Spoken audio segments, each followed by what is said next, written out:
the ship, man, I sold a lot of shit. Heard I kept them man allegedly, but I didn't bust it. The way they mixing up the medicine, I might just go some drip. It's a bad bitch on the elevator, I'ma let her in. Let your hater be a motivator, I can't let you win. Evil genius, human calculator, stack it by the 10. Put the Lambo on the elevator, bring it to the den. Put them I stand by the balcony, I'm fly like Peter Pan. I'm so glad they turned their back on me, cause we weren't really friends. And it ain't even 10, and I woke up on a 10. And I don't need no pen, all I don't need no pad. The sun ain't even up yet, I'm thinking about the chick. Woke up in the morning, bust down me a brick. Gave Metro $1 million, told him not to quit. He still on his own 6, Gucci really rich. Put the keyboard in the kitchen, fuck some amazing grits. Jimmy Hitchman with the ship, man, I sold a lot of shit. Heard I kept them man allegedly, but I didn't bust it. The way they mixing up the medicine, I might just go some drip. Gotta keep them snipers with me, dog. I got more enemies than 50, dog. He popped a burger, said he nodding off. On higher look, they just might pop it off. 11 o'clock, she popped the nutter off. That bitch so bougie, yeah, she bad enough. That bitch so thick, you know she lit enough. It's Gucci, man, you know it's bricks involved. The sun ain't even up yet, I'm thinking about the chick. Woke up in the morning, bust down me a brick. Gave Metro $1 million, told him not to quit. He still on his own 6, Gucci really rich. Put the keyboard in the kitchen, fuck some amazing grits. Jimmy Hitchman with the ship, man, I sold a lot of shit. Heard I kept them man allegedly, but I didn't bust it. The way they mixing up the medicine, I might just go some drip.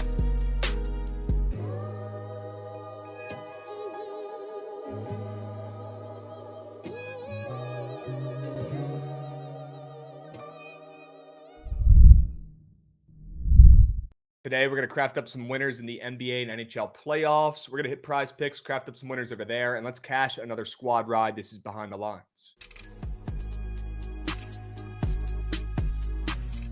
I feel like we got a Corbin Carroll, Nugenheimer off of something off speed. Can't walk him. Can't get him on the base pass. I think you got to pitch to him. And I don't know if it's going to end well.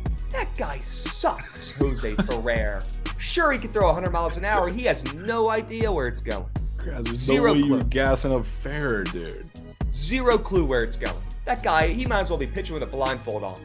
And then Ty Jerome, this is where I will gladly take him to be pork. This is his perfect opportunity to shine, and he's been really good at taking these opportunities. So now that he has every single opportunity in the world where he's going to be pretty much the only starter in the lineup for a majority of the game against this Pacers defense, gladly, I will get involved. Arrest Zach Campbell. Put him behind steel bars. Get this guy out of here. He is a f***ing loser, a scum, a lowlife who makes people's lives around him significantly worse to benefit his. He's a me guy, the textbook definition of a me guy. What's going on, chat? Happy BTL Monday, episode 681 piece. As always, hold the fry, joined by your two hosts, Krabs and Jovan, presented by SeatGeek. If you are going to the ballpark this week, if you're going to cop a James Wood oversized bobblehead, if you're going to, I don't know, Coors, if you're going to Yankee Stadium, Fenway Park, wherever you're at, if you're going to the ballpark this week or this weekend, Jovan, where are they getting their tickets at? It's a very simple question. Simple question, simple answer. You're going to SeatGeek, Krabs. 2 words, SeatGeek. It's really that simple, folks. Go check out SeatGeek. If you do not have that app already downloaded on your phone, are you a caveman? Do you live in the past? I don't know. You're definitely not living in the Big 2-5 if you don't have SeatGeek downloaded on your phone. The best ticket app out there by far. Check out SeatGeek. All right, promo code Bookit10. People are saying Dylan Cruz might be back. You guys don't know how bad I needed to see that in the chat. Starting to get a little worried there, folks. Starting to get a little worried there. You guys know I'm an investor. I got the freaking Dylan Cruz jersey hanging up behind me on the wall. He showed some life this past weekend, or honestly this past week. He's hitting like 380 over the last week or so. So don't let Dylan Cruz get hot. It might be too late. And I'll go ahead and cut to the chase right here. Cut the shit. Goods, get up here, man. I need your comments, your thoughts, your words after whatever happened in that Orioles game yesterday on the Lord's Day. as I well. mean, they could on Easter. What else am I supposed to Oh. say? I don't know. Well, Just really bad. pretty much anything you say is going to be funny. So Yep. Just don't overthink it here. Yep. Mike Elias is an idiot. He's a dumbass. He's a terrible general manager. Now we're moving on to the GM. Is a bad. We're off of Brandon Hyde. All okay. the whole organization. The whole shebang. What are we doing? What are we doing? Hey, at least you're giving out your owner's bobblehead. Oh yeah, awesome. You couldn't pay me to go to that game and get that bobblehead. Oh man. Hey, at least you did jab on Saturday though. That's what we needed. Yeah. Ooh. Thank you, Goots. Yep. Rare. Thank you, Goots. Great. Goots just looks ecstatic. So excited. To come through for you on Saturday after what happened yesterday. Yep. I mean, Goots, 24-2 losses do not grow on trees. Nope. They don't. No. Those do not come around often. Somebody call Guinness up, get them up and moving, because that might be a world record. Could be. Worst loss ever on Easter Sunday. Got to be it. Got to be it. That's really bad. Just really bad. Oof. Yep. Terrible. I saw someone in chat say, at least we got a safety. Yep. Sure. Yeah, it looked more like a football score. First half of Bengals Ravens type score. Yep. Yeah, we sacked Joe Burrow in the end zone. Great. Incredible. We got Miguel in the YouTube chat already talking shit. Krabs, I'm ready to deploy massive units on fading you today. Let's grub goat. That makes no sense. That's crazy. He also said, same for Jovan. They're saying the milk just expired. Miguel came in here today to fades. You know what? That's his choice. Good luck out there, Miguel. Somebody's winning today. Let's go ahead and pull up the recaps and the squad rides from Friday. We'll jog your guys' memory. It's been a couple days. W squad ride, W Blue Jays. Jovan, great call. Leaning on my plays on Friday. Starting to heat up. Yeah. Starting to heat up. But I want to give you some credit, give you your flowers here, because, I feel like on Friday you said, I'm not, absolutely obsessed with my plays right now. Let's lean on some of Krabs' plays. And the chat listened, and it worked, and we cashed another squad rides. It's that simple. Yeah. Boom. I feel like you've done good with some of these ugly, low-scoring, gross winter games. And that was them and the Astros a couple days before that too. Dialed. Sure. Dialed. We'll pull up the Shark Report recap here as well. W Goots grinding in the background here, getting all these graphics up and moving. W Shark Report on Friday once again. I mean, that was our best week of BTL, vibes-wise, plays-wise, we've had in a while. So let's keep that up. Let's keep moving and grooving. Great week last week, guys. And great Friday. Jovan, good work, my man. 3-1-1. We literally take that every single day and twice on Sundays. Certainly take that. Bookie Robert back from more. Yeah, your guy. On this Monday morning. Let's go, Bookie Robber. Love that from Bookie Robber. Sure we can, Bookie Robber. Appreciate you greatly. Those 5 subbies. Guys, it helps more than you know. It makes me so happy coming in here, seeing you guys splooging some subbies to get the show started off right. And W Xander coming in during TMA. W Mikey, W TMA, W Joshy earlier this morning. If you guys missed TMA, you can always go back and rewatch on the YouTube. Okay, don't forget about it. If you missed it today, go back and rewatch. Okay, later this afternoon, still very relevant. Okay, W subbies, Bookie Robber, you are him. I appreciate you, Beast. Let me know what you're in love with on the slate today.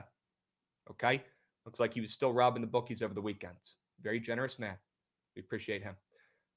People forget Jovan called the 3-1 ball game score in the Jays game. Is that true? Did I actually do that? I have no clue. Is that true? Show me the Carfax on that one, Perkinator. I need to know more deets. I feel like you did give a score prediction in that game. Perkinator might be onto something there. Zach the Demon, let's have a day. Yeah. Krabs, you were umpiring yesterday in Tampa with that no home run call. Yes. I was going to bring it up earlier. W, Dead Larry Bird in the chats, and unsteamed Krabs today. How about the refs? How about New York, the replay review office taking the day off yesterday? I would be willing to bet that they were closed legitimately yesterday, and they were making fake phone calls to New York because there were multiple games where they made terrible calls on the fields. They challenged the plays, and they didn't overturn it. And this is one of them, Jovan. You were telling me about this earlier today. Aaron Judge hit a home run yesterday. They called it foul. They replay reviewed it. Jovan, you said it was a fair ball. Dude, so obviously a fair ball. And they didn't change it. And they didn't change it. And that happened in the Nats game too. I totally understood, like, maybe not being able to see it on the field because it's a minor league park and the foul poles are much, much lower. So it's a little more difficult to make that judgment on the field. But after going to like replay review, I don't know how you don't overturn it. But obviously, we take that for, not that it mattered in the Rays game for the Rays, but take that for the Rays and take that for your go whale. One Yes. less on the board. Yes. Also, this is not a Guinness, although that sounds pretty darn good, but this is not a Guinness. I need to put that on records because Jovan and Goots thought this was a beer I was drinking earlier. This is a Nitro Cold Brew. You kidding me? Need to get that on record, though. Cannot be having those thoughts or comments being said. Come on. James Wood over Aaron Judge. I didn't say it, but Fat Girls did in the chat. Sure he can. I didn't say it, but he did. I have another interesting stat, just like the Jackson Holiday, Derek Jeter one. Oh, This boy. one's a little different. So Gary Sanchez pitched yesterday, and his fastball was only 4 stuff plus worse than Marcus Stroman's fastball. Bro. But Marcus All right, Stroman's a starter. that one's actually kind of funny. Crazy stat. But Marcus Stroman's a starter, though, right? Like he said when they asked him about it before the season, and all he said was just being a jerk and to the media and just kept saying over and over again, I'm a starter. Marcus Stroman, I'll be honest with you, does not look like you're a starter right now. Does not look like you're a starter right now. Fucking terrible. Yep. You might as well put a position player out there, Goots. Yeah. As hilarious as that is to hear. 2 of them. That's what the Sure. Orioles did yesterday. Got multiple. I can't remember last time I saw 2 position players pitch in a game. Yeah. It's pretty impressive. It's never good. I mean, we That got means Brandon you're either- Hyde in the presser saying it's embarrassing. Well, do something about it then. Ooh. There you go, Goots. Do something about it. Come on. James Wood is 100 feet tall. Sure. W. Mike, he's him. I know we've seen it so many times, but I just don't know if people realize how ridiculous, even in cores, that Oppo home run is. Like, it's... You could block out the swing and just watch the ball, and it looks like you're watching Shohei Ohtani. Yeah. Right? Remember when Shohei was on that crazy streak a year or so ago, hitting a home run every game? Hitting crazy Oppo nukes, hitting nukes off of lefties, right? Everybody's scratching their head saying, what the hell is going on? I've never seen something like this before. Well, we're seeing it again. James fucking. Yeah. There's only two guys in the league that I see hitting the ball like that the opposite way with that type of power, and it's Shohei and James Wood, and it's absurd to see. I don't even know if Juan Soto has this Oppo pop. No, I mean, he's a great Oppo hitter, but with that type of pop, I mean, he doesn't really have that in the bag, especially Might be right another now. level up. Yeah. To be honest with you, which is crazy because those are some of the best Oppo hitters I've ever seen that you just mentioned. Yeah. God, and he's only 21 years old. Crazy. Blessed. I'm blessed to be able to watch this kid for the next decade plus. Blessed. He's unbelievable. And you can still tell there's so much more room to grow. Maybe not with those Oppo nukes. That's probably as good as it gets. But with this whole game, so much more room to grow. We're only scratching the surface here with James Wood. I'm so excited to see this kid continue to develop and get better. Yeah. Sutter doesn't even swing the bat. Yeah, although you can make an argument that James Wood doesn't much either. But when he does, watch out. Yeah. Watch out. Soto could be back, though. Finally got his big hit yesterday. Sure. Could start something. Yeah, Soto's going to be fine. Could not be less worried about him. Jovan, what do you think about fading Nola today versus all those lefties in the lineup? Roshan is asking in the YouTube chat. Don't hate it. I hate fading pitchers that have been on a stretch like this to start the season, because at some point you're going to get a little bounce back, even when the matchup isn't the best, I guess. And he's coming off of that absolute disaster of a game against the Giants where we thought he was going to do somewhat well at the very least. So at some point he's going to snap back. I just don't know if I want to catch the falling knife with Nola. Yep. I think that's more than fair. Ray saying his pitching out square is ridiculous. I mean, yeah. It is. He's got his lines in the books definitely tell you he's going to pitch a little better than I guess the matchup would indicate, which is why I'm a little scared. So I'm very signed off of that game. Yeah, we're going to talk about that game a little bit more. So we'll save that for when we go over the MLB slate. Jovan, Josh Hoover is so loyal. I love it. Is he coming home? Yeah, apparently Tennessee post Nico tried to poach him and he said fuck no, which is awesome. Wow. Would you look at that? Yeah. Shout out UCLA for bringing in Aguilar from App State, one of my favorite QBs, underrated QB in college football. They bring in Aguilar. He works his ass off all off season. He earns the QB1 spot, and then right before the fucking season, a couple months before, they bring in Nico. They pay him, and now Aguilar's hitting the portal. He's saying, Yeah. "Fuck this, I'm out of here." That kind of sucks. I want to see him land somewhere good. That would be awesome. What if he ended up on Tennessee? I don't know if their bar is quite that low. Right. But They're wouldn't that probably be going something? for somebody a Bringing him little in bigger after there. Nico goes there and trying to win with him? That'd be a big FU to Nico. Yeah. If it works out. Right. But yeah, you're right. Their bar is probably set a little bit higher than Aguilar in the portal. This is Tennessee we're talking about here. Yep. Yeah. We got T-Bone Steak coming in resub and Jovan. T-Bone Steak coming in hot for 18 months on the resub. We got by God in the chat, by God. Sure we can. How we doing, by God? Let's have a day today. Why not us? Okay? Sure. Dubs. All right. Why don't we move and groove and talk about some winners for today? I want to hop in, talk about some of my favorite plays. Giovanni, if you're down, we can hop in, talk about the Sharp Report here for a little bit, and then we can circle back, talk a little bit about the rest of the slates, talk a little bit about the NBA and NHL playoffs. Okay? Definitely. Sure. Dudes, go ahead and fire that puppy up. Let's get the Sharp Report up and moving. And yeah, minus 1,000, you guys are going to see the Tigers on this Sharp Report for me today. Has to be done, and they're only getting juicier on the ML, not in a good way. Minus money. They're almost up to minus 150. I'm seeing some places. That's pretty crazy against one of the best teams in baseball, Jovan, and one of the best pitchers in baseball up to this point of the season. Now, we know that's not going to continue with your guy, Randy Vasquez, on the bump that we keep fading and keep losing coins. Well, tonight could be the night that we finally fade Randy Vasquez and make some coins, because it's been a while, Jovan, and it's starting to get pretty fucking annoying, right? You made me laugh earlier. We were talking about it. You said you're tired of the bullshit. Tired of it. You're tired of Vasquez. I'm glad you have him up here so I don't have to. Because you know I'm right there with you today. Oh, yeah. Randy's getting hurt. Board and fading him as well today. He's getting mucked up today. Yeah. He's getting mucked up on the bump. We'll talk about that earned run square here in a moment. The guy's either winning the Cy Young or he's getting destroyed today. Those are the only two options. I will go with the latter. 100%. Has to be done. Give me the Tigers on the ML. Guys, I know the Padres are on the road. I know they're almost undefeated at home this season, but they're still 16-6. Incredible record so far this season for the Pods. One of the best teams in baseball so far, but they've shown over the last week or so that they're human. They've lost 3 of their last 5 games. I'm not saying they're spiraling out of control here, getting way worse, but I wouldn't be shocked if they drop another one here. And the Tigers coming off a loss.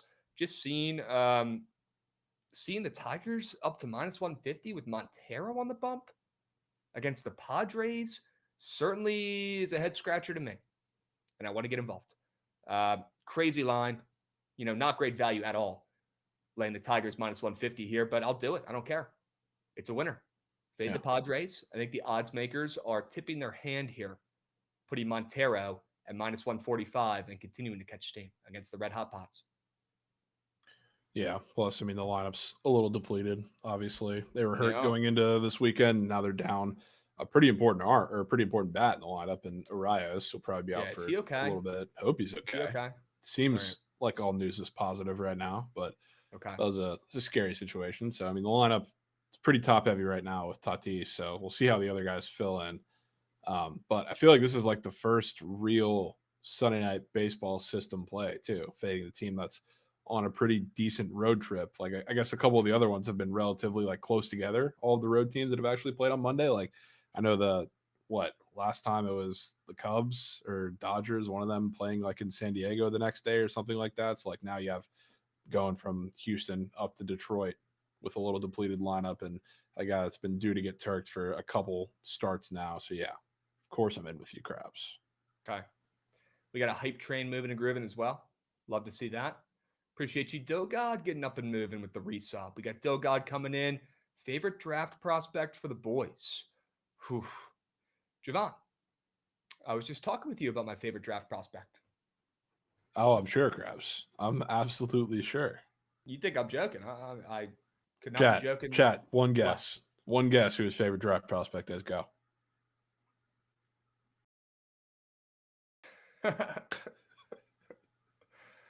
Awesome Mule Tootin. And with the 28th pick in the NFL draft, the Washington Commanders select Bosamil Tootin, running back, Virginia Tech. You plug him into that offense, my goodness. I mean, exactly what the doctor ordered for the Commanders. A speedster back, can catch a little bit as well out of the backfield, can block a little bit. Guy's got heart, blue collar, came from nothing, not the highest touted prospect. The guy had to work his butt off to get here, and he is fast. Holy smokes. That is the exact change of pace back we need. You plug him into that offense with JD5, good things happen. Good things happen. That is future first-round pick, Boss Meal too. Yeah, We'll see. unbelievable. We'll First, see. shout out Elite Gambino for the subby. Wow. Before we forget that, talking about Tootin and April. Yes. People do forget that. I've been talking about him for almost a full year. Yeah. Adam's got picks coming in hot with the resub. 1 second, Gucci, or him. I got to gas up Adam here first. Casty all over the feed. Give me Schwarber for a base. Yeah, Adam. Can't take the Schwarber base because that square on PrizePicks it's up. That's scaring me a little bit, but I certainly agree with what you're saying. Casty, very trendy today. Also, RIP the Pope, all jokes aside. RIP the Pope, extremely sad. Prayers up for him and the church. And hope you guys, if you're into that type of thing yesterday, had a good Easter with the fam, or at least had some good chill time. Okay? Hope you guys had a great weekend as well. Wow, Krabs and I almost fully aligned on the MLs, Richie's saying. Sure. Let's go, Richie.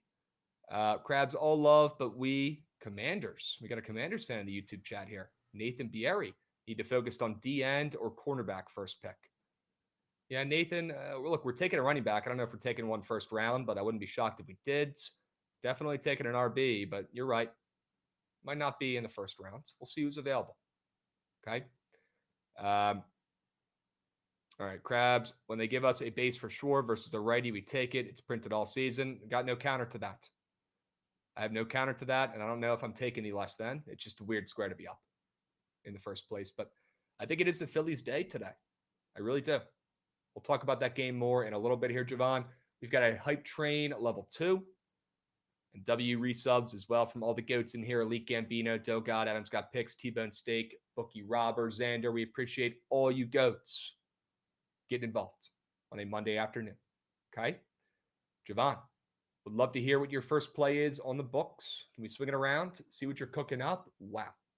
Picky Dirty Caps, which I figure Yeah. out of all the games today, I guess really all like the first round matchups involving like a big favorite. This is like one of the only ones where I think some goals are coming in play, which I say that on paper basically because a lot of the other ones, like I guess the Blue Series is always an under on paper. Same goes really for the Canes double series. This one I feel is a little different, especially in game 1. So I feel like you'll see this angle a little more than any of the other games. But part of the reason I'm buying into it is because now we're getting Logan Thompson, who's been a rock wall all season. He hasn't played in, I think, 2 weeks coming back. This is his first start. So I do think the Caps, even though this feels like the weirdest game on the board in terms of line, like it's short, in my opinion, and keeps getting shorter towards the Habs side, but it's such a bad hockey matchup for them in my eyes because they beat a lot of teams that are really bad 5v5. The Caps are one of the best 5v5 teams, have been, the best for a majority of the season. So I don't think they're going to have anything for the Caps offense, to be honest with you. I think you're going to get contributions from a lot of guys, not just going to be over here, the top line guys. I think even the D-men in the back are going to get involved in some of the offense in this one, which is really, really bad news for the Habs defense. I think it's going to force not only the Habs to kind of step up and be aggressive, overly aggressive on their own, which will overextend their defense and lead to more Caps goals, but I think they'll get some too, which is what they've really done the latter half of the season when they've gone on this little run. Some of them guys have found new life, I guess, in the offense, both like top 2 lines. They've mixed up a little bit. It's working really well. So I don't think that'll go I don't think they'll go quietly in this game necessarily, but I think the Caps offense really all series is just going to overpower this defense that's really been struggling against any better competition. And just like I said, all these teams that are better offense 5v5 than them just have been tearing them to shreds. They've just been outscoring these teams. Can't really do that with the Caps, but the situation they're in right now, if you're the Habs right now going into game 1 against a Logan Thompson, who if you let him get settled throughout the series, you're going to be in real damn trouble. This is the game like you probably got to go in and try and steal because I don't know if you're going to much after this. So they have to be super aggressive, I think, from the second this puck drops offensively because you got to jump on the Caps early. If you don't, you're screwed the rest of the series. So I think it comes with goals any way you slice it. Look, I'd love to say you're wrong. I'd love to say they plug Logan Thompson in and he's, back on his head. absolutely dominating once again. But even me, in the back of my mind, I'm a little bit worried after a couple weeks off. Logan Thompson returning from injury. How good is he going to be in that first start back? Trust the guy overall, just not a ton tonight in that first start back. Could be shaking some rust off. But it also has been Logan Thompson's year. He's been fucking him all season. He's been playing pissed off. He's been playing like a guy he wasn't valued right. He's been proving people wrong all season. So maybe it's just his year. Maybe he morphs into Holtby like he did in our postseason run and just turns into the fucking best goalie of all time. Who knows? Right? Yeah. With Caps goalies, you never really know. But I think this is one you could sneak in and over. We get the total moving up from 5.5 to 6. Also a great sign. That happening with our starting goalie being announced back in is enough for me to hop in, tail this over with you. And the Caps can score. They can keep up. I know we don't have Protus tonight, but they got enough bodies. Chikrin took a puck off the face this weekend, but he's healthy. He's a go. He's been a stud for the Caps this whole season. Tom Wilson is, a top 5 MVP finalist, in my opinion, playing great hockey this year. Tom Wilson might be MVP of this game. He might have to be honest with you. Any Tom Wilson squares? I think they have some demons up there. I mean, they have the obvious hits on the board, which Tom Wilson is. Yeah, I mean, he's probably getting 5-6 hits, maybe more. That's just a Tom Wilson thing to do. I think the last game, correct me if I'm wrong, Chad, is where he got ejected in that last Pens game. I think that was the last game of the regular season. It was. Yeah. So, I mean, he's coming off of an ejection into the playoffs against a team that is not very physical, to say the least. It's not like Blues Jets, I guess, physically is a matchup that's somewhat comparable. Like prior to the injuries and everything with the Devils and Canes, you could say that the Devils could hang a little bit with them. This one seems like out of all the big favorite matchups, the biggest discrepancy in physicality. So if you're Tom Wilson, make your mark on this game. And like I said, too, I don't even think that just has to come defensively. I think he can be pretty aggressive offensively. That's weirdly been when the Caps offense has been the most seamless so far this season. And now you're playing a team where you can attack from all angles. So it just might be the Tom Wilson game. Couple things. I'm in. If you haven't been watching hockey this year, turn on TV tonight. Watch Tom Wilson out there on the ice. I know it's been Ovi's year. I know it's been he's looked like, I don't know, he hopped in a time machine and somehow gained 10 years back in his life, or has Benjamin Button disease. He's getting better this year. I know it's been Ovi's year, but Tom Wilson, man, nobody's talking about it enough. He's having a career season. Yeah. Coming off that ejection, Jovan, I would not want to be on the ice wearing another jersey. Are you kidding me? Someone's going to get hurt out there. Prime Ray Lewis tonight, for sure. Someone is going to get hurt. Oh, they've also got, Ovi 3 hits. Yeah, he's going to the penalty box, 100%. Yeah. Ovi 3 hits is looking to be funny as well after a couple goose eggs. Obviously, he's not going out there trying to throw some shoulders. Well, the last couple games just to give you context, because Trent texted me the same thing last night. Because you remember, I don't know if you remember, Austin Matthews half a hit was taken, I think, a couple times in the regular season, and Trent texted me, how the fuck is he up for 3.5 hits now? The playoff hits are wildly different. Guys that are up for a half, Matthews went over all of his playoff stuff, and it's he's getting 6 or 7 hits every playoff game. It's just a different level of physicality. So the lines, you can't really look at the lines too much when it comes to hits and say they're weird, because they're going to be much higher. But yes, I get the sentiment there. Yeah, there's also the angle of, Ovi broke the goals record, but now he's on to a new record he's trying to break with the hits, and he's on the way. There's a chance he can honestly fucking break that in a year or two, which is absolutely absurd. Not as cool as, goals, but yeah. Ovi is now trying to break another record, with these hits. And you've seen him after he broke the goals records. I don't know. He's been throwing bows out there. He had 2 4-hit games afterwards. And obviously they kind of shut him down for the last 2 against the Islanders afterwards and Pitts, where he had 0 hits. But maybe that cancels out the fact that, you're going to see a guy like that with a higher hits, line in the playoffs, because that's how playoff hockey is. And I'd rather just go Tom Wilson after him getting ejected in that last game and go with 1 hit square. I think I'm with you on that, but I think there's also a shot that both end up hitting, because Ovi's been out there, a man on a mission. Don't disagree. On the ice. Man on a mission, right? And everybody's going to be covering him, playing defense, watching for him to shoot. Are they going to be looking out for him throwing fucking bows on the center of the ice? Probably not. That's probably why he's been getting multiple games with 4+ hits, the last week and a half of the season. Who the fuck's been expecting that after the guy just broke the goals records? Yeah. Well, he's trying to prove to people he's not just a one-trick pony, right? He can go out there and do it all. And he's been laying the law. against some of these squads, Columbus and Carolina. We'll see if he does it again. But I'm with you. I'd rather take Tom Wilson hits, and we'll reel this in here. Enough Caps talk. I love that over. I'm with you. I think tonight could be a pretty exciting game on ESPN. Am I worried about my Caps? Certainly. I am a little bit worried about my Caps with how they ended the season, with them putting in the goalie who's a beast, Logan Thompson, for the first time in 3 weeks. Could there be some rust early? Maybe. And the total moving up, with that being the case, certainly scares me. But we've seen all the favorites take care of business so far. Knock on wood. Maybe the Caps can squeak one more out. I won't be fading the Caps today. I'll be sitting there and enjoying the show. Tailing you over, rooting for points. Hopefully they're coming from the home team here in DC tonight. Would be great. Right? I could see like a 5-3 type game. Okay. All right. Yeah, Chaco, how we feeling, bro? Krabs, obviously Caps, but he won't reach the hits record. Damn. Okay, so that's all Cap then. All right. Let's go, Chaco. Let's have a night tonight, man. Feel good about the Caps, just not really tonight.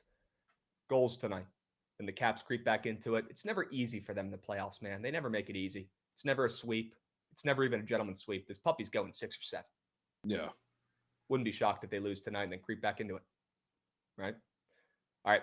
Let's swing it around here, Goots. Got another straight bet for the peeps. Been seeing a lot of hate, Jovan, for this play. People hate this play's guts. Oh, they are sickened. They are disgusted. I got my guy Big Cheesy in chat saying he's fading, his own team today. He's fading the Giants, his own squad. You guys know what to do when you hear somebody say those words. It's as simple as locking in the other sides and taking the Giants there when he's fading them. And again, that's no disrespect to my guy Big Cheesy at Goat in chat. That's just how it works, right? People talking about their squads. You do the opposite of what they say, and you make coins. It's got to be the G-Men tonight. It's got to be Robbie Ray tonight, coming off an atrocious start. He's got a 4.5 ERA. The guy walked 1 million people in that last start. They've got squares up there that make me think he has his best start of the season tonight, Jovan, for the Giants at home. Could be the difference as well. A little pitcher's park action going on there. And Quentin Priester. This guy's got a sub-1 ERA. The Brew Crew opened up at plus 130 in this game. The opener in this game is even fucking weirder than where the line's at now, and it's still super weird seeing them at plus 115 with Quinn Priester's sub-1 ERA. The guy's been the best young arm in baseball. A significant pleasant surprise for the Brewers, and can't be shocked. This is what the Brewers do, Jovan. They make the most out of what they got with their arms. They have one of the greatest pitcher development programs in baseball. And they're making it work with Quinn Priester. Well, unfortunately for Quinn, looking at some of these squares up on PrizePicks, it's not looking like he's going to have a great day today, Jovan. I'll be honest. I think he heads to the road tonight and gets absolutely mucked up, has his worst start of the season, gives up 3 runs. We'll talk about some of his squares more in a moment. But all the signs are pointing towards an advantage here for Robbie Ray and the Giants, and I will trust their bullpen to get a couple outs here. I do think Robbie Ray goes pretty long into this game, but I'll trust their bullpen tonight. I'm not going to get cute with the first 5, although I do think that's a pretty good look for the Giants. I'm going to trust the weird opening line. The Giants opening up minus 150 in this spot is absolutely ludicrous, Jovan. Ludicrous. With how good Quinn Priester's been and how bad Robbie Ray was in that last outing. The guy couldn't sniff the strike zone. Has to be done.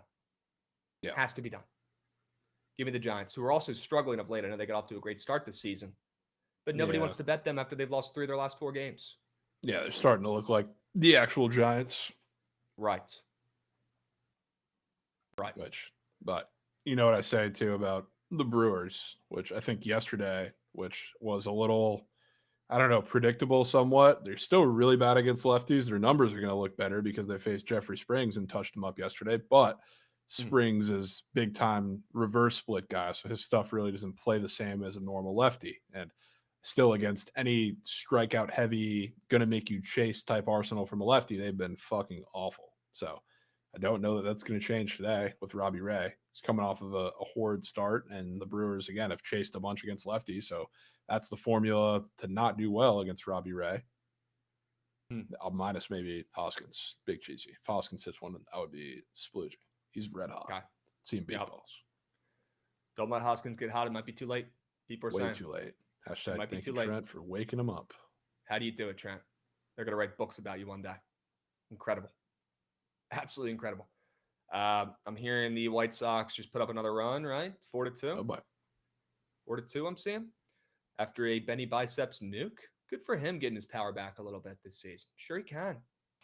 Benny Biceps. Remember he went like 2 years without hitting a home run? Yeah. Am I making that up, or pretty sure that was true? It was a while, yeah. Now he It just, was like I a think year and a half, I'm pretty sure. I think this is his second of the series, if I'm not mistaken. Guys, against the Red Sox, of course. We're gonna have to do a Trent 30 for 30 watch party one day when they release that puppy. Yeah, About how his words somehow impact games.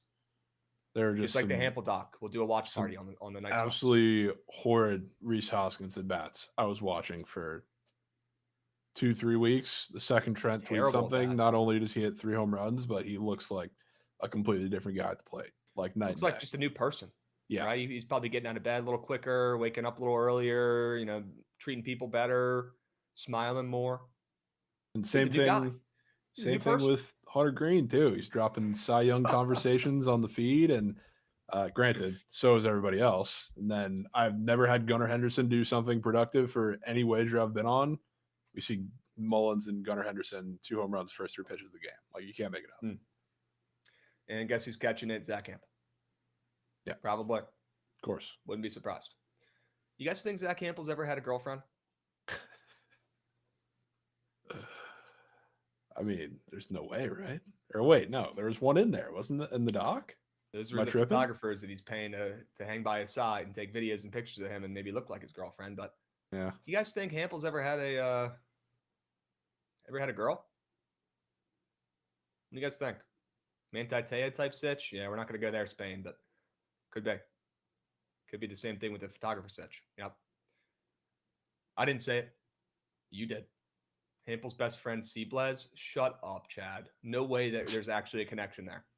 No, dude, he's joking.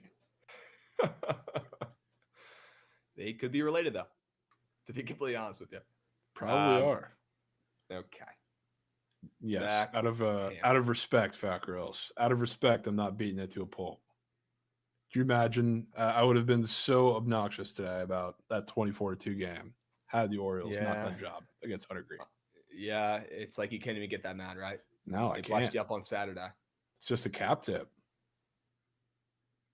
24-2. Goots. Can we just move on? Like, come on. We can move on. We got business to attend to here. Okay. Let's swing it around here. Let's see what Jovan's second play is on the books. Need it. Yep, I'm tailing this Guards. Yep, the second you see fading the Yankees, I know you're in. You got to tell me twice. Yep. Yeah.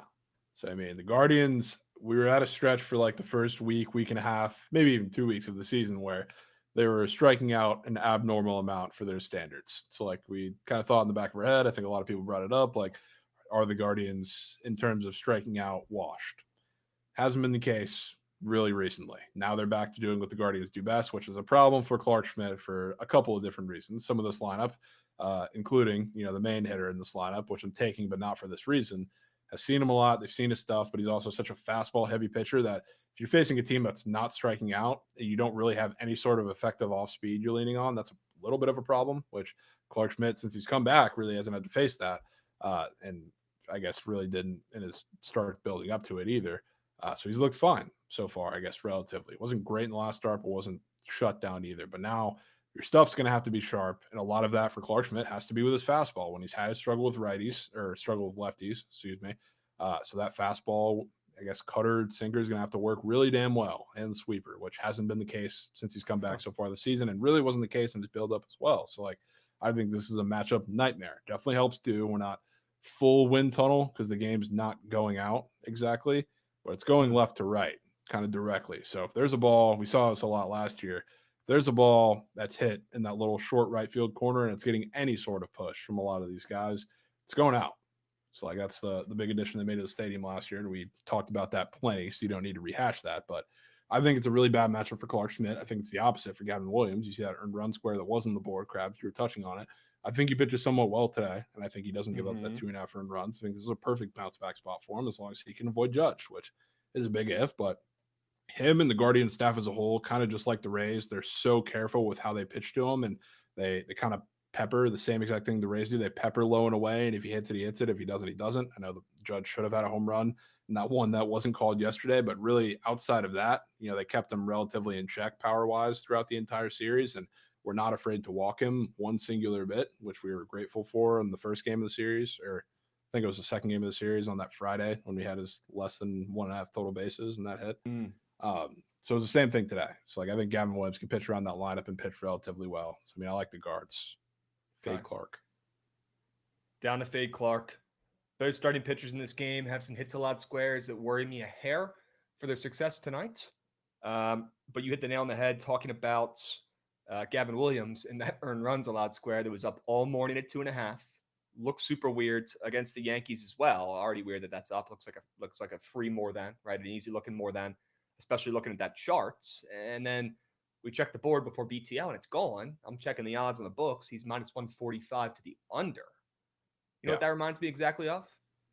Reminds me exactly of Mackenzie Gore the other nights and his same exact thing. Jovan with his earned run square that got taken off the board because it got super juicy before BTL, ended up pivoting, taking his more than fantasy score. Next thing you know, I'm rich because the guy got 13 strikeouts and he's him. But it was the same type sitch. Same type sitch. We got John Mula coming in, dropping a resub. John, you are him. Don't let anybody tell you differently. Okay, John? You're him. Appreciate you, Beast. W. John Mula coming in, 36 months. That is a long time. That is a lot of months of listening to me and Giovanni yapping. Sure you can. All right, Guardians ML. I am excited to tail this puppy. Excited to tail. Okay. Let's swing it around, Goots. I got one more straight bet here for the peeps, and then we'll hear out Javon's last play, and we'll get to the squares. I'll keep this one pretty brief. Clippers. Most would probably take their money and run from game one. I can't resist. If I get my hand caught in the cookie jar, I get my hand caught in the cookie jar tonight, Jovan, but I simply cannot stay away. I got to go back to the Clippers, who showed me, a ton of heart in that first game. Ended up kind of melting late. Still found a way to cover. My goodness. Shout out the Clips, but that was a lucky one. Tonight's not going to be lucky. Tonight's going to be earned. I feel like the Clippers proved in that game they can hang with Denver, even at home for Denver. They can hang with them. They can beat them. They were beating them up pretty good for 3/4 of that game. They were limiting Jokic's success, at least enough to win. And then they kind of blew it late. They fell apart. They collapsed late. Well, they still covered. First game was lucky. Tonight won't be. Tonight will be an outright win. Give me the ML. They're catching hella steam. They opened up at the same number, which I didn't love, but now they're minus 1.5. Tells me they get the win tonight on the roads. Kind of said before the series started they were going to split here and steal one on the roads in these first two games. Almost got it done the other night. They didn't. We'll go back to them one more time. I simply cannot resist. Give me the Clippers on the ML. Hoping for another James Harden legacy performance. Sure. I can get down with that. Favorites on the road now. Favorites on the roads. I know they took care of biz game one, but I feel like that's already left people's brains at this point, especially with all the other games going on. We'll go back to it. We'll go back to the well. Sure. Okay. And I would love to hear your thoughts on the NBA and NHL playoffs after we get through these sharp reports. So we'll pick up the tempo and pace here a hair. We'll go to your last straight bet. Would love to hear it. And then we'll get to the squares. Tell me about the Marlins. Yeah, the fish. Mandatory play, I guess, just because of situationally what the Reds did yesterday, putting up 24 runs against the Moose Meat Orioles. Thank you, Goots. But it's not just because of that. I wish Max Meyer was coming off of a little worse of a start so I could feel more so excited about his angle of it. But I'm really excited about, I guess, fading Lodolo today, which I did in part in his last start too. And we talked about that. But the strikeout stuff is still not there against righties, which the Marlins have a plethora of. But sneakily, the Marlins, you wouldn't think that they've been decent against lefties, but they're around the league average WRC plus wise. And guess who has the 6th lowest strikeout rate against lefties in the entirety of the league, Krabs? Marlins? The Miami Marlins, which you wouldn't think of. And now they've actually gotten some reinforcements in that lineup of hitters towards the bottom of the lineup that you wouldn't even think are any sort of, asset that are actually striking out less against lefties. So I think that number is going to even grow. So I think this is kind of a really tough matchup for Lodolo to get any sort of K stuff going. So I don't expect the bounce back to come in this start really at all strikeout wise. And I know he, crawled over his line, even though he got shelled against the Mariners in that last start. But I think this is where you're going to see more damage from him. It's going to continue to grow. So obvious fade spot, I guess, for the Reds, which I'm buying into. But I think the Marlins bats can actually get to Lodolo. And Max Meyer's been relatively solid to start the year. He's had a couple really good performances. Like the K stuff has been there. I know he kind of fell apart at the end of the D-back start and probably should have given up a lot more damage. It's tough to think he's going to have any sort of regression against the Reds offense coming off of what they did yesterday. So I'll leave him to that, keep buying into it, and getting the fish. Hell yes. I mean, who wants to bet on the fish ever? So I'm always down when I hear it off the rip. And then after hearing that sell job, fading Lodolo back in a Marlins team that's a little grittier than people expect, especially against lefties. They could put the ball in play. They could play some baseball. Down to back Mayer, who I actually think is a solid young arm for the Marlins. Let's hope they fucking keep him out there for 6 innings. I hate when they give him this limited treatment. I hate when they pull him at 90 pitches like they do almost every start. I know the kid's kind of wild, but let him out there. Let him cook. Let him cook. Let him finish the job. We might need him to tonight. We don't want them to dig into that bullpen too early, right? But same goes fish for on the ML. I guess Lodolo too. Yes. Now their bullpen's in the same exact situation, but they pull him early, whether he's dealing or not. He hasn't gone above 90 pitches so far yet this year. Legally obligated to fade the Reds coming off of a 24-2 win, and I will leave out who they beat. We've already beaten that to a pulp, but have to fade the Reds coming off that win. Yeah. No matter what, right? This is a beautiful looking system. You got to fade a team coming off a legacy win like that in any sport, and you're going to make coins 60% of the time. Okay, a responsible unit, right? This is not something you're putting, 5 units on the Marlins, right? This is the Marlins we're talking about here. If this ends up losing, it will look like a terrible play. But when it cashes, we're going to feel like mega minds, and we're going to responsibly tail this puppy because you're still putting your hard-earned coins on the Miami Marlins. Right? Yeah. Try to be responsible and show chat that it's okay to be. It's okay to be, especially when you're betting on dog shit programs. Okay, we can up the units when we're taking good teams like the Nats or Javon's Rays. Okay, for now, keep it to a measly, responsible you on the fish. I'll get involved. Sure. I'm in there. Let's swing it around. Let's talk about some squares. If you're down, while we get some subbies going here, we got Luke JT 7M coming in hot with a 19-month resub. Try saying that 10 times fast. Let's go, Luke. Sure we can, Luke. Appreciate the subby coming in. It means more than you know. All right. I did drop the link to the Sharp Report 4-man nice and early in the Twitch chat. If one of you goats can drop it in the YouTube, that would be huge. Why don't we talk about some of these squares? Yep. Already kind of mentioned these two, so it's not going to take long and should not take a hard sell. But Jovan, it has to be done. If you can't do it, I'm sure you will happily tail, and I will be leading the way. I'll be doing it for sure. Oh, yeah, you'll be doing it. Yeah. You'll be doing it. I'll be leading the way with the ride shield, getting out in front. Okay, leading the way here with Randy Vasquez. More than 2.5 earned runs allowed. Number one, check the chart, right? Number two, look at the odds. Juicy to the over. Kind of weird to me facing a Tigers offense that nothing to really write home about in this economy, in my opinion. Has to be done. If the Tigers want to win this game, they're going to have to put up 3 against Randy, respectfully.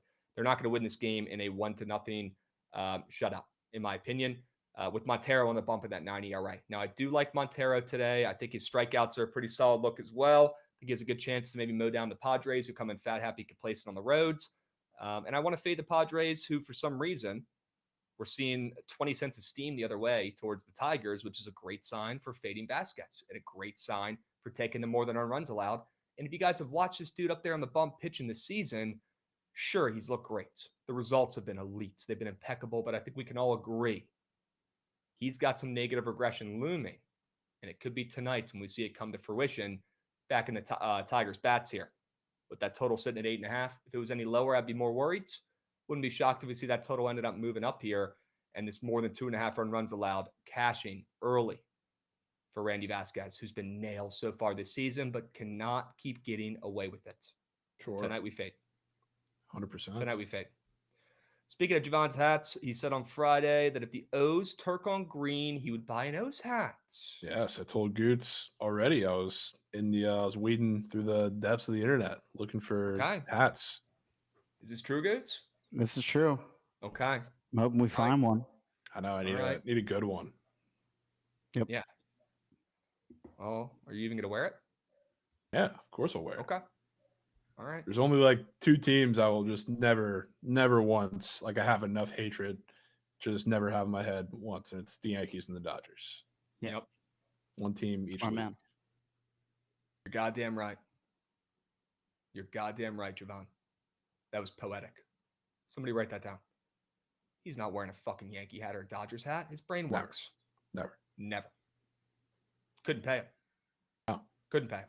Unless maybe they drop like 9 runs on like 100 Green or something. Like there's got to be something insane for one of those two teams that like deserve that.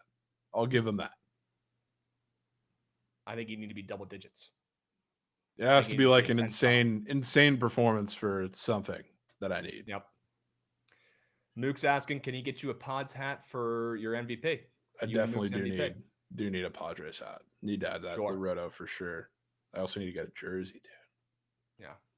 Maybe not today, as we're locking in the other side, but in the near future. Yeah. Sure. Okay.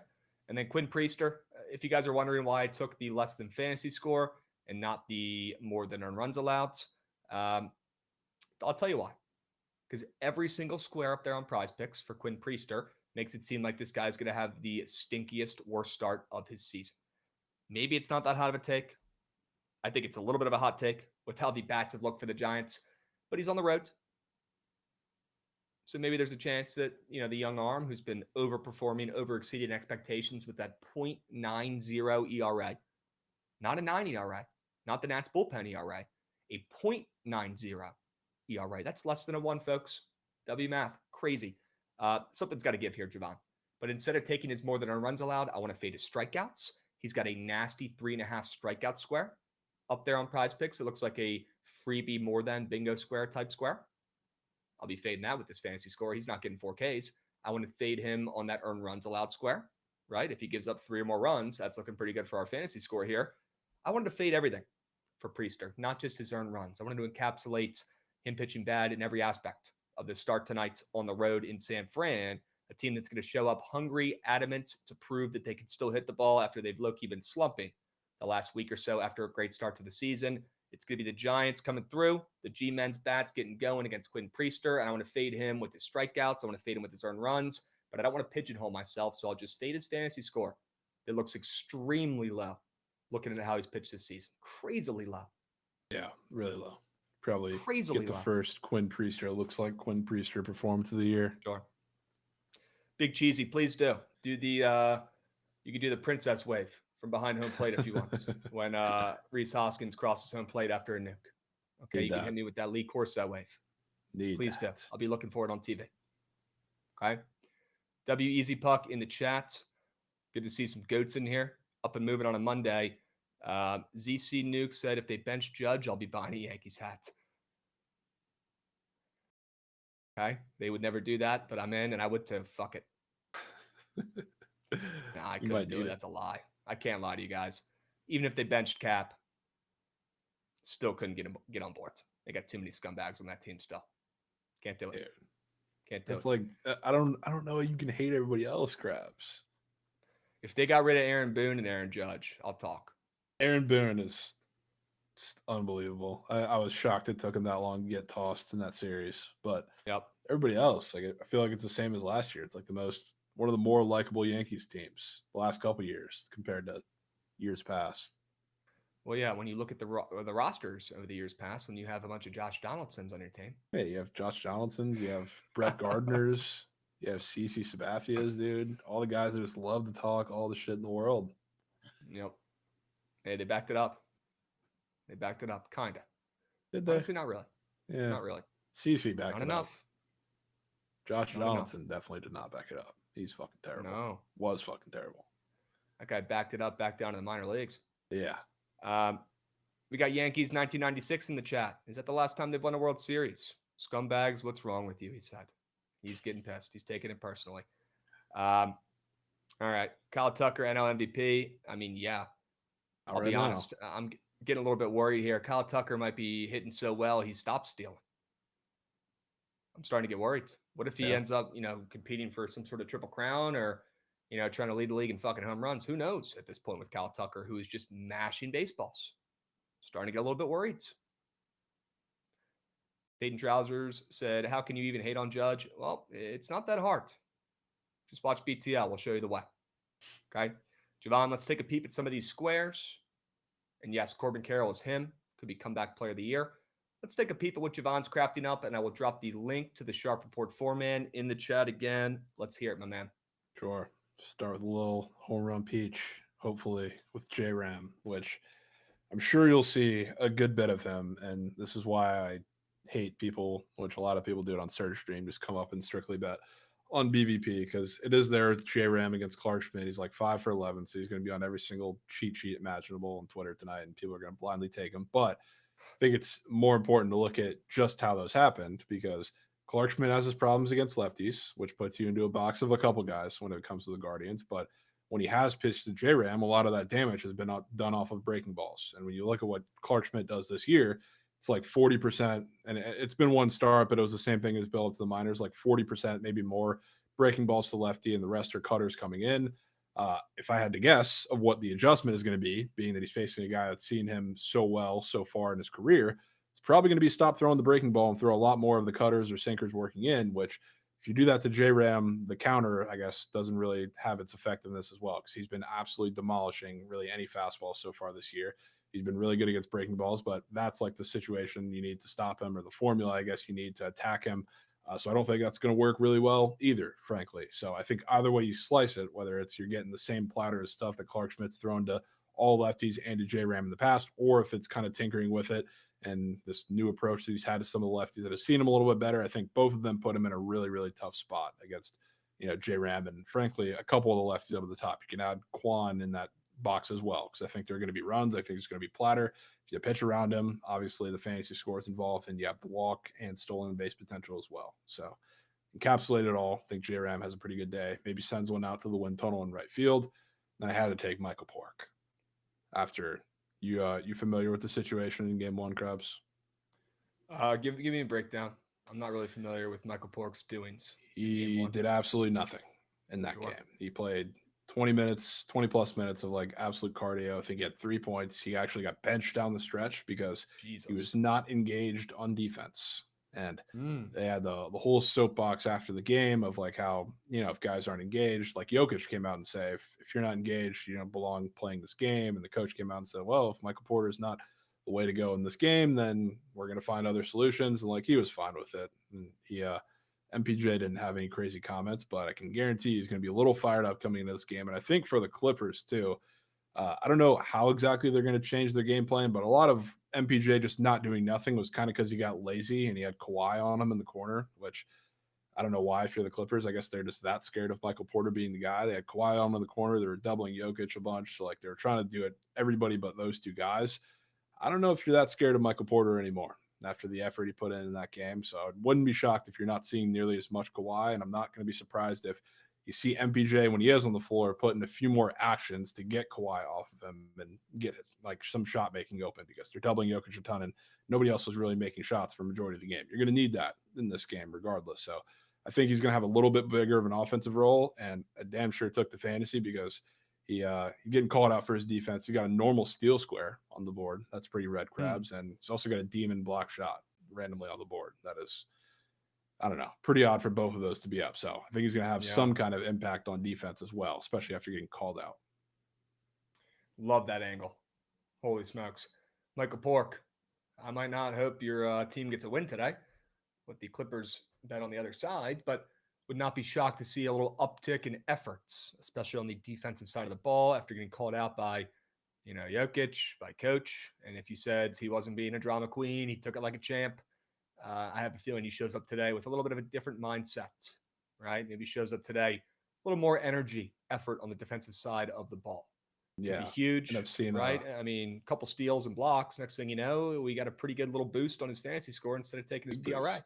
Big Love boost. That. He really doesn't get too many turnovers because he doesn't have the ball in his hands, so he's not shooting very often. So big plus if he could do something on defense. But this little nugget from Sock Station is something I've seen falling around her, I guess, wailing around Twitter a lot this morning. Wow. His last couple playoff games have been bad. And you know what that reminds me of, Krabs? That reminds me of all Saturday morning when saw article after article, graphic after graphic posted on the MLB accounts about how there was a legit quote, Hunter Green should start being talked about the way we talked about Paul Skeens. That was the main graphic headline Saturday morning on MLB Twitter. A lot of those were flying around. It all comes back to him, huh? All comes back Yep. to him. Once the narratives start floating around, once the graphics start getting put out, it's the second it flips. I have a feeling it's going to be like that with Michael Pork today. Okay. I do too. I already locked in the Sharp Report 4-man. Feeling good about it today. I like our squares. I like your 2 fantasy squares here. J-Ram, get going. Lead the way for the Guardians to get a big-time W today against the Yankees, who are extremely overrated and overvalued. I'm in. Back in Michael Pork, coming off of a poor effort from Michael Pork. I think he shows up today with a different mindset, different energy. Okay, 2 words like Z Shrek is saying in the chat. 2 words, pork. Pork. It's really that simple, folks. First-time chatter. Cannot believe this one swept by Goots, or got swept by Goots. First-time chatter in the Twitch. Raging Tampon. Crazy name. Probably should have just skipped to the comment. Connor Norby home run today. Book it and have a good day. Sure. L name, but W comment. He's back from injury. It's about time he gets one. Yeah. Okay. He hasn't really have his or had his chance to stamp his I'm back yet. Could be now. Today might be the day. That'd be a pleasant surprise, considering we're going to have fucking Miami Marlins tickets in our pockets. Yeah. Right? Let's go, Goots. I know he's not an O, but I know you still root for him a little bit, right? Could be Connor Norby season. Sure we can. Could be. Could be. Lodolo Walks is speaking to Adam. Yeah. That's a red chart. And if we're talking about a team that doesn't strike out against lefties, you're probably going to have a little higher pitch count. Make Lodolo make some pitches that he hasn't made, frankly, so far this year. Okay. I could certainly get down with that walks allowed square. Let's see what it's at on the books. Yeah, minus 120 to the under, but not really surprised. He's averaging 0.8 walks per game. Yeah. The Marlins also don't walk. So it's not like I wouldn't expect the odds to be very much higher. They don't strike out against lefties, but they've got the 4th lowest walk rate against them. So I don't know. They put the ball in play. Okay. Rowdy Rhymes in the chat. What's up, Rowdy? I saw PrizePicks has Jokic steals and blocks at 1.5. Yeah. Let's look at that chart. Is Jokic getting involved on that side of the floor tonight? He could. I see a 1.5 blocks and a 1.5 steal square. 2 separate squares. Yep. Sure. Yeah, I mean, looking at the chart, it doesn't really make me want to take him to get a steal, Rowdy, but who knows? And it is Jokic, so I kind of like his more than turnovers tonight, though, looking at that square. Maybe he plays a little too out of control tonight, ends up biting him in the ass, helps out the Clippers on the ML on the right. Yeah. All right. I want to hear some of your thoughts in the postseasons going on. NBA, NHL, you pick. But I want to hear your thoughts. We can go through the NBA, I guess, quickly. Okay. Before you do, we got Boston Sports Dork coming in hot with a resub as well. W Boston Sports Dork, we appreciate you, Beast. 39 months. Are you kidding me? Sheesh. Let's go, Boston. Have a Sports day, Dork. Boston Sports Dork. You're him. Thank you, bro. He's asking, what is the Caps report today? Caps report, squad ride and the over. Okay. I don't know if it's going to be the squad ride yet, but we'll decide that here in a little bit. Yeah. We're going to do a little mini squad ride with that over in that game. I love that sell job. Love that sell job, Jovan. We're getting goals in that game. And knowing me, it's probably going to be coming from the Canadians. And then the Caps creep back into it, end up winning the series in 7, and use up all their energy to do so. And then lose the next round. I mean, that's the Capitals way. I wouldn't even panic if you were the Caps and lost this game, to be honest with you, because it's just a bonus tonight if they win. Yeah, I mean, first game back for LT, that's why I talked about it. That's why I like the over, because if you're the Habs, you got to be super aggressive now, because this is your best chance to steal one in DC. So if you steal one, if they steal one, then so be it. I don't think they're beating them in the series. They might not win another game after this. Okay. We're looking at Pickett Pro right here. Let's pivot to NBA, and then we will finalize or finish up the show with some NHL talk. Okay, because I want to ask you about some of those games too. But let's talk about these NBA games tonight. 2 pretty solid matchups. You got Detroit at New York. Jovan?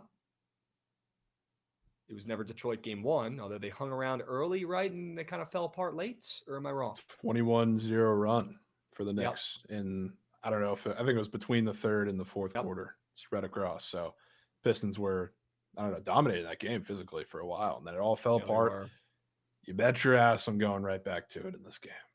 Yeah.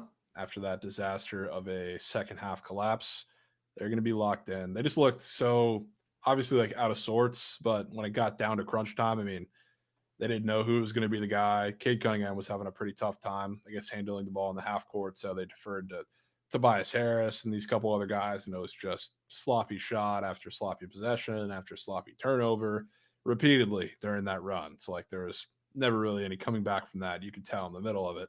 I think they come out renewed tonight. And I think this is the game they go and get in the Garden. Okay.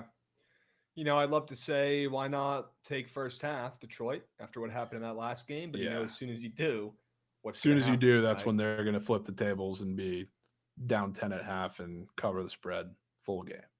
Consider the tables flipped. Yeah. That's exactly what's going to happen. Yes. I agree. I'll join you on plus 6.5. Pretty confident? Yeah. I mean, it's shorter than game one. Yeah. After the Knicks covered, and that's always something that I look for. Yep. Yeah, I mean that was I would say outside of, I know there were a couple blowouts, so like it was really bad. Like the stretch from the Grizzlies was obviously awful, but like even the Magic and the Heat had their respectable stretches of basketball, and it wasn't too out of hand until the very end. Like that 21-0 stretch from the Pistons was probably the worst non-Grizzly stretch of basketball I think we've seen so far in the first round.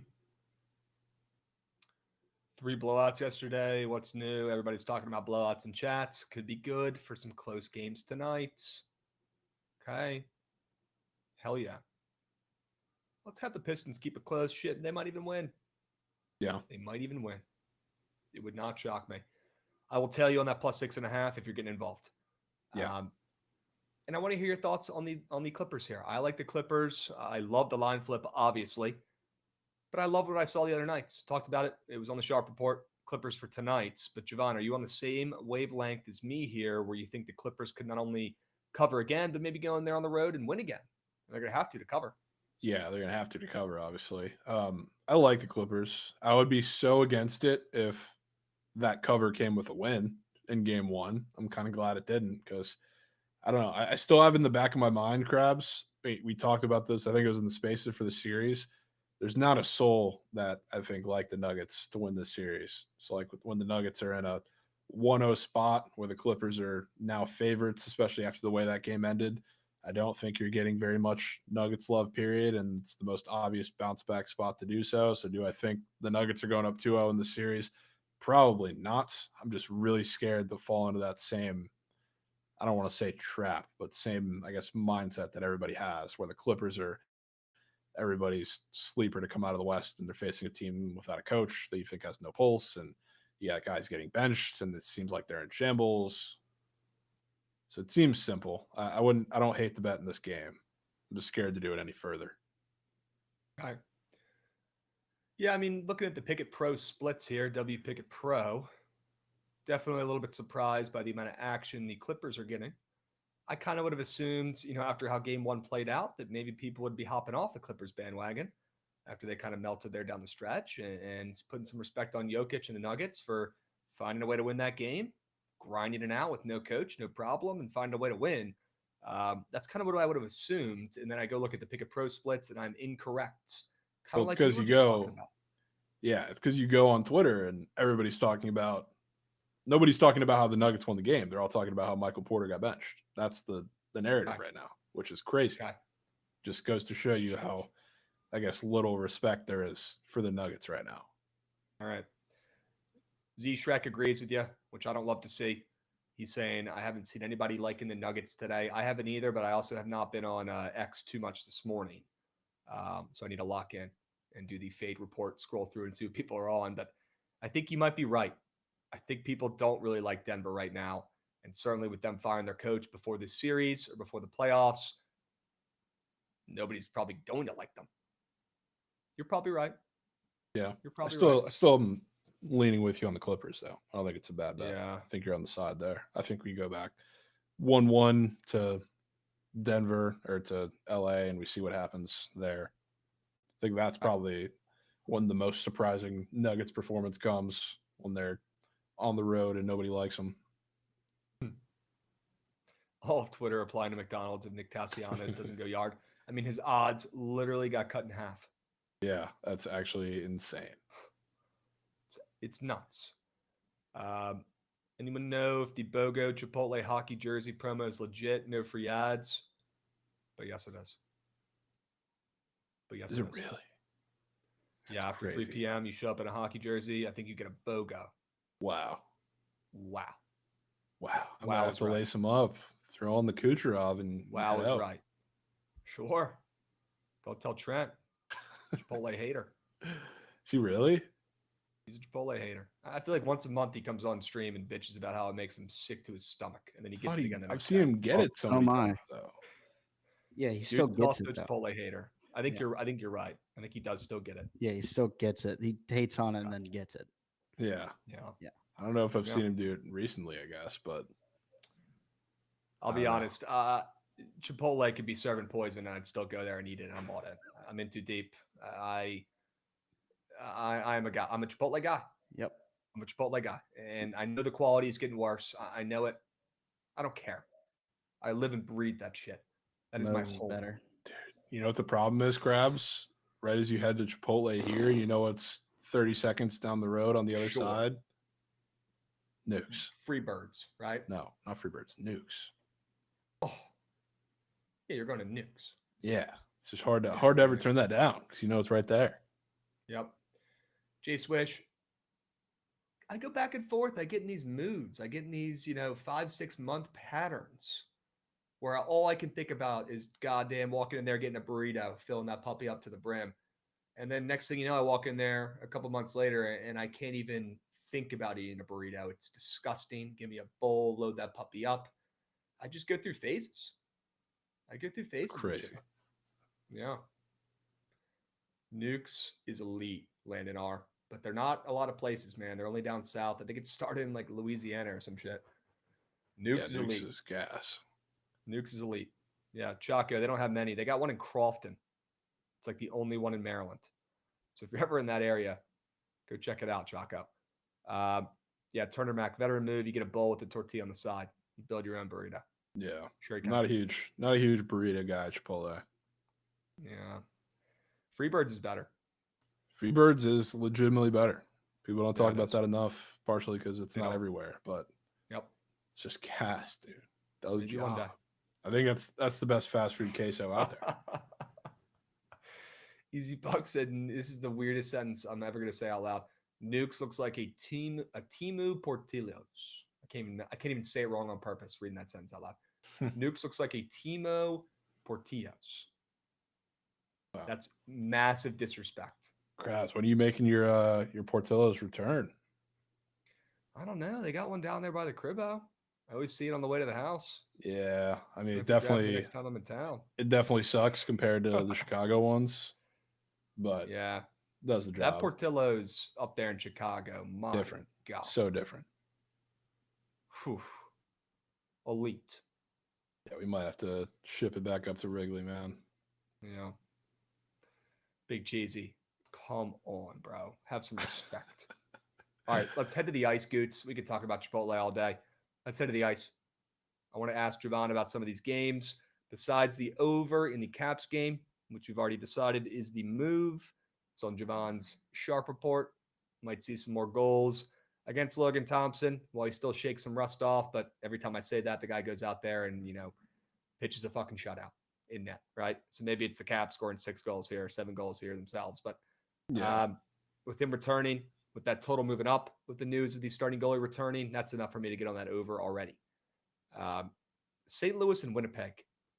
Shout out Yale, right? Shout out our guy Nick, who's a huge Blues fan, who kind of called them coming to life here at the end of the season. yeah, he did. And Sneakily. their season arc, pretty similar to when they won the Cup when I was back in college, when they fired their coach midseason. They had the worst record in hockey midseason. Next thing you know, they're the hottest team in hockey, and they win the Stanley Cup. People don't talk about that enough. One of the craziest championship runs in any sport in my lifetime. Holy shit. Could they do it again? You know what my brain thinks? Probably not. And it's against the same team they faced in the first round, I believe, when they pulled it off and won it back in 2019? I don't know if I want to back Winnipeg here again. I mean, they're minus 190. So I'm not going to lay it with them at minus 200 almost, but I also don't really want to fade Winnipeg. And I think Winnipeg ends up winning this series. So maybe I root for St. Louis today, root for St. Louis the next couple games, and then we could start betting Winnipeg to creep back into it. But Jovan, mainly want your thoughts here. Do you think St. Louis catching 10 cents of steam bounces back after a game one loss, or are they dead?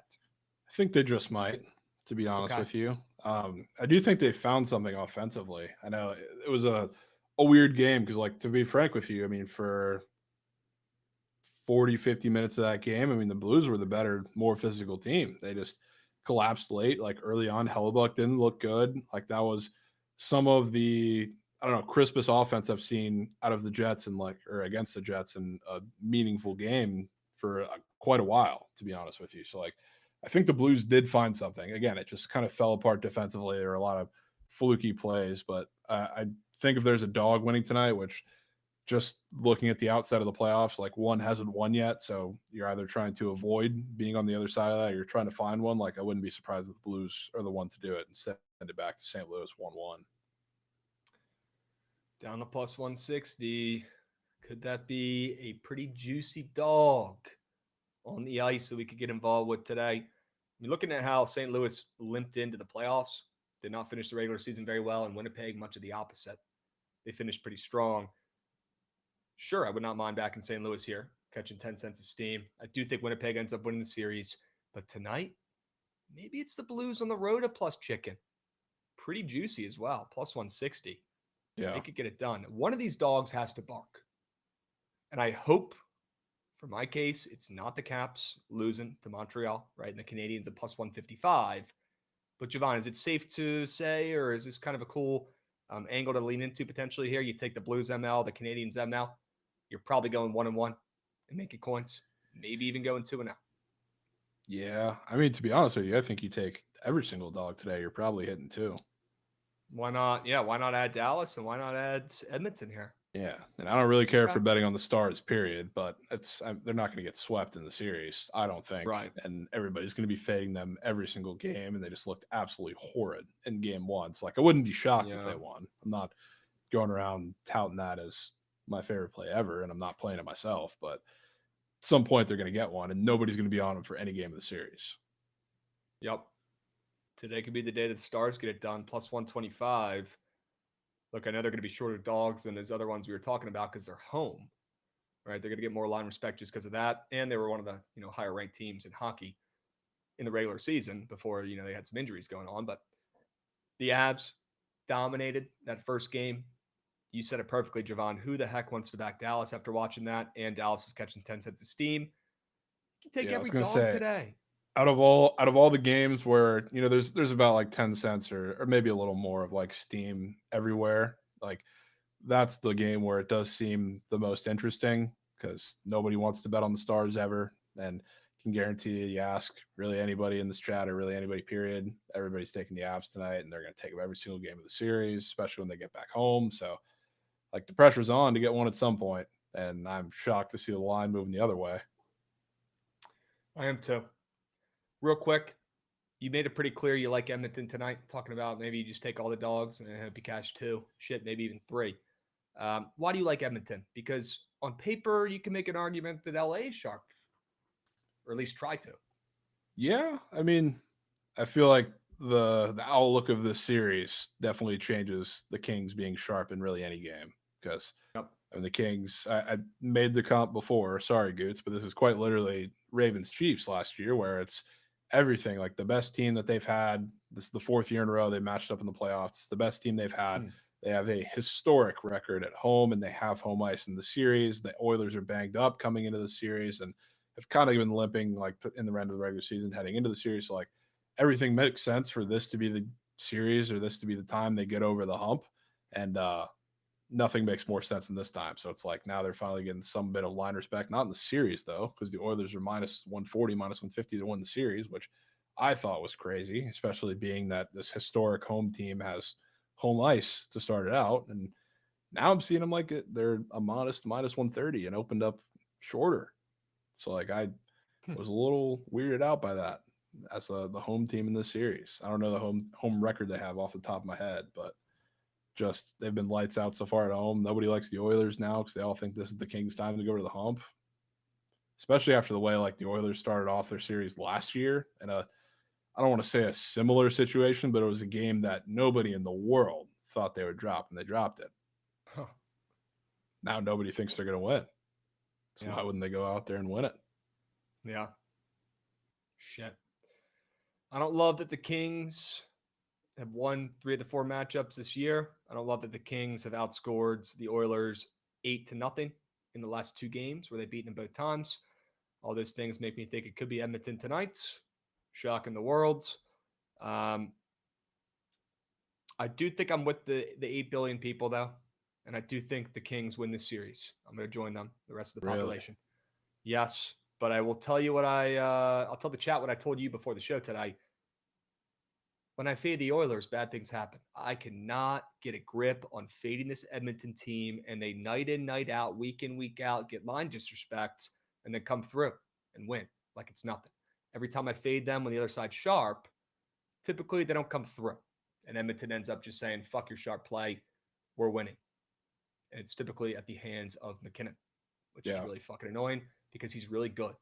So I'm kind of done fading them.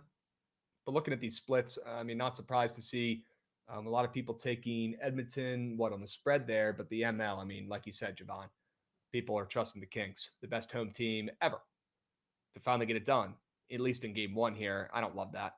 But my gut tells me it's still the Kings. I just know I've been hurt before.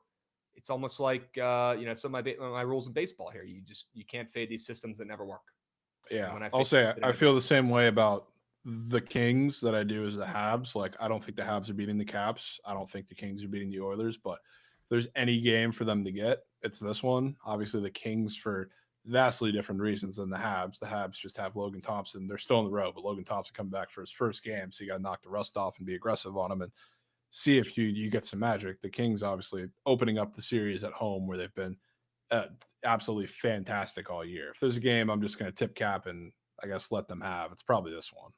So I wouldn't hate you if you played the Kings tonight. The outset of the series, I can't get over. Yep. Not McKinnon. Relax. You guys know I'm focused on the fucking diamonds. You know who I'm talking about. McDavid's is the guy who always takes my fucking coins on this Edmonton team. That's the guy that typically steals my coins and ends up scoring at least a goal, sometimes 2. Sometimes 2 when I fade this team. And it's kind of made me stop fading them. I think I'm done. Yeah, I got to be honest, too. I'm looking because this is I guess really any Kings home game could be classified as this, but it's a decently obvious looking under game. And if I'm looking at some of the odds, I was scrolling through just for points and goal scorers. I mean, all of the ones for the Oilers look incredibly high, in my opinion. It's like if maybe at least it comes with goals, something being weird in this game, just like I guess the first one was last year in this series. But something odd is going to happen in this game. I don't know if it's just goals or if it's just the Oilers coming out and shocking the world. Okay. Yeah, keep me off this game. I'm out. I'll stick with your Caps over. Maybe a little Blues action. Maybe a little Stars action. I dig into those puppies a little bit more. Okay? Right now, I think it's about that time to hop in, talk about some squad ride action. You ready? Yep. Gootsy, run that shit. I want to see that damn train.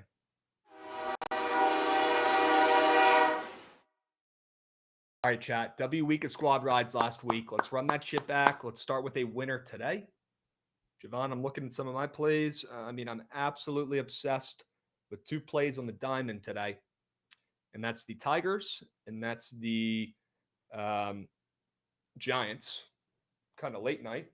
I don't know if there's one of those 2 that you prefer, and we can start with that. I definitely like the Tigers the most. They would have been top of mine if they weren't top of yours. Tigers, ML. Boom. Look at your plays, man. I got no preference. I love all 3 of your plays. I'm happy to make a pick if you want me to, but I love your input here. I mean, the one that I can tell you my head and my gut tells me is incredibly green is the Marlins. Okay. All right. Let's put them in there. Let's get tell that anyways. Marlins ML. Do we leave it at a 2-piece? Do we go quality over quantity? or do we add another baseball play into the folds? What are we feeling? Wow, Tristan McKenzie's got DFA'd. Great news for the Guardians. Wow. I don't know. Feeling the Giants on the ML late night. You're feeling it? I'm in. Put it in. What's keeping you off of loving that play? There's got to be something. I mean, it's really just the Giants. That's Okay. not. I don't have any like baseball reasoning or anything why I don't love the play. Okay. Yeah, that opener, Robbie Ray minus 150 after his actions in that last game and how good Quinn Priester's been. I cannot resist. That's a winner. Yeah. You want to get him involved? You down? Yeah. Okay, let's do it. Giants ML. Do you want to put the Guardians or that over in the Caps game in here? That can be where you gut check one of them. Okay. I like them both, but I don't want to force them in if you're not fully in. Yeah, I mean, I really like the Guardians. You definitely have a better than average, I would say, pulse on fading or taking the Yankees, which is so odd. Still so odd. I know. It's funny. I like it. I like the Guardians a lot. They're probably not going to win the poll. Why don't we put them in there, though, and go two from each? Noah's archetype. There we go. That's a winner as well. Let's put them in there. Chad, 4 plays, 4 winners. You got 2 minutes to lock in your squad ride vote. Hurry up. Go, go, go, go, go. If you're watching on YouTube, I appreciate all you goats. But please make your way over to the Twitch page at Bookit Sports. I promise you still have time. You got 2 minutes to make your way over to the Twitch page at Bookit Sports and lock in your votes for today's squad ride. Can we start the week off right with a W? Can we get you guys all back on boards for the squad ride tales? Please. Okay, we're working our butts off to get this squad ride back in a place where it should be. It has to be. It needs to be. For our sake, for our wallet's sake, for the gambling community's sake. All right, it's on the way. All right, get involved. Don't just sit there. 4 plays, 4 winners today. All right, all baseball. That ain't no problem. That's where we've been dialed in the most. Tigers ML, Marlins ML, Giants ML, and the Guardians ML. Get involved. Please click the right button. Click the button of the play that you heard us talk about today that you know is turning green. Not a play fading the team that you want to make fun of when they lose. Not a play that's on national TV. Not a play that's in the time frame that you want to watch. No. The play you heard us talk about today that you can feel in your gonads is turning green. It's that simple. Gonads. Okay, and right now, it's looking like a 2-horse race, Jovan. Tigers ML and Marlins ML. Okay, not surprised. Probably could have saved some time just rolling with those 2 in the poll. But you know what? I don't mind taking an extra minute, looking at all the options, making sure we have the bases covered, right? Yeah. But it looks like it's going to be a 2-horse race here down the stretch. Tigers ML, Marlins ML. Who's it going to be, chat? Get involved. Hurry up. Go, go, go, go, go, go, go. Go. Get involved. Get those votes in. You got 5 seconds left, please. And the Guardians just won by 50. They broke the records that the Reds set last night. Sure they can. Sorry, dudes. Get those votes in. Hurry up. Go, go, go. Oh, my gosh. We got a late splooge with the Tigers. Wow. Tigers. Go Tigers. This one's for Coach O, folks. We're not talking LSU. We're not talking Dylan Cruz. We're talking Detroit tonight. Never heard anybody get excited about that, but we're talking about Detroit tonight. All right, lock in the ML. We're taking the Tigers. They're getting it done. Excuse me. And we'll catch you guys tomorrow. Same time, same place. WBTL, W Goats in the chat, W Subbies, W Trent on the Surge stream right after this. We'll catch you guys tomorrow. Same time, same place. We'll be.